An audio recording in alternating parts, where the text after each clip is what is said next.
उत्तर भारत के एक पुराने कस्बे भैरवपुर में एक चौबारा यानी पुरानी हवेली जैसा ढांचा खंडहर बन चुका था। लोग उसे काला चौबारा कहते थे। कहते हैं कि वहां रात में कोई इंसान गया तो वापस लौटकर नहीं आया। लोग दावा करते थे कि अंदर से औरतों की चीखें, बच्चों के रोने की आवाजें और चेन घिसटने जैसी ध्वनि सुनाई देती है। कस्बे के लोग दिन में भी उस ओर देखने से डरते थे। आकाश, रवि और मंजरी 3 दोस्त थे। कॉलेज से छुट्टियों में लौटकर वे अपने कस्बे आए थे। तीनों को रोमांच पसंद था और डरावनी कहानियों पर हंसी उड़ाते थे। एक शाम चाय की दुकान पर बैठे हुए किसी बुजुर्ग ने कहा, बेटा, सूरज ढलने से पहले चौबारे की परछाई से भी बचना, वरना आत्माएं पकड़ लेती हैं। आकाश हंसते हुए बोला, बाबा, भूत वूत कुछ नहीं होता, बस लोग डराने के लिए कहानी गढ़ते हैं। बुजुर्ग ने उसकी ओर देखा और बहुत धीमी आवाज में कहा, बेटा, जब तक देखा ना हो तब तक विश्वास मत करना। चौबारा जिंदा है, वहां मौत सोई नहीं है। रात को तीनों दोस्तों ने तय किया कि वे अगले दिन काले चौबारे में जाएंगे। मंजरी थोड़ी डरी हुई थी, पर आकाश और रवि ने उसे खींच लिया। अगली शाम वे टॉर्च, कैमरा और माचिस लेकर निकले। कस्बे के बाहर सुनसान जगह पर खड़ा वो चौबारा दिखते ही मंजरी के पैर ठिठक गए। हवेली जैसी 4 मंजिला इमारत, जिसकी दीवारों पर काले धब्बे, टूटी खिड़कियां और लटकते चमगादड़ थे।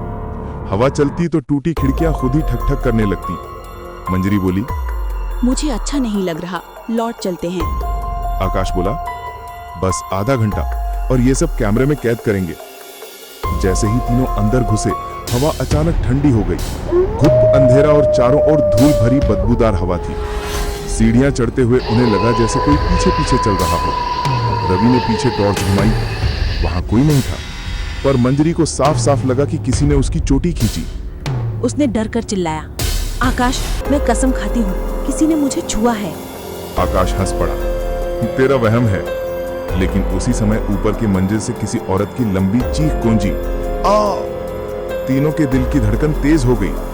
दीवारों पर उन्हें पुराने खून जैसे धब्बे दिखाई दिए। औरतों की तस्वीरें बनी हुई थी, जिनकी आंखें खुरचकर फाड़ी गई थी। रवि धीरे से बोला, ये किसने किया होगा? अचानक टॉर्च की रोशनी से सामने दीवार पर लाल अक्षरों में लिखा हुआ दिखाई दिया, यहाँ जो भी आया मर गया। तीनों घबरा गए। मंजरी की सांसें तेज हो गईं। जैसे ही उन्होंने बाहर जाने के लिए कदम बढ़ाए, मुख्य दरवाजा अपने आप धड़ाम से बंद हो गया। उन्होंने मिलकर बहुत धक्का दिया, लेकिन दरवाजा हिला तक नहीं।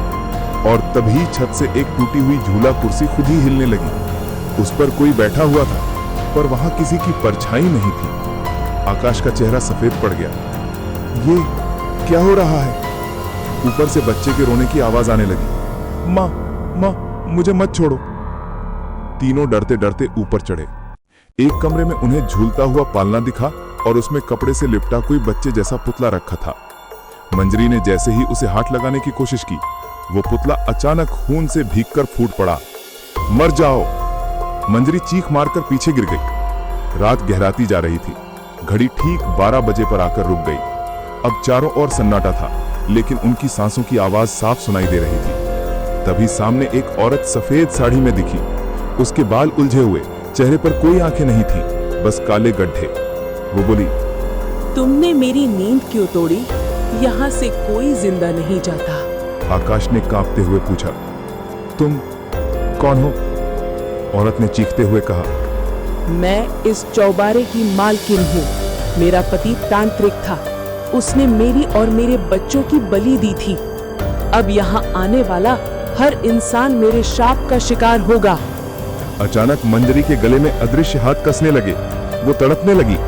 आकाश और रवि ने उसे छुड़ाने की कोशिश की, पर कोई असर नहीं हुआ। रवि ने जेब से माचिस निकालकर जलाया। जैसे ही आग की लौ उस औरत के चेहरे पर पड़ी, वो कुछ पल के लिए पीछे हट गई। आकाश ने मौका पाकर मंजरी को खींच लिया। तीनों भागते हुए नीचे की ओर दौड़े, लेकिन सीढ़ियां अब असीमित हो गई थी। चाहे जितना भागते हुए वापस उसी मंजिल पर पहुंच जाते। कमरे की दीवारें सिकुड़ने लगी, खिड़कियों से काली छायाएं अंदर घुसने लगी। अचानक दरवाजे पर खून से लिखा गया, एक को यहीं रहना होगा।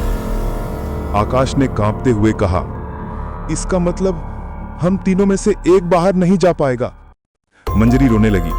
रवि ने चिल्लाकर कहा, मैं लुक जाऊंगा, तुम दोनों भागो।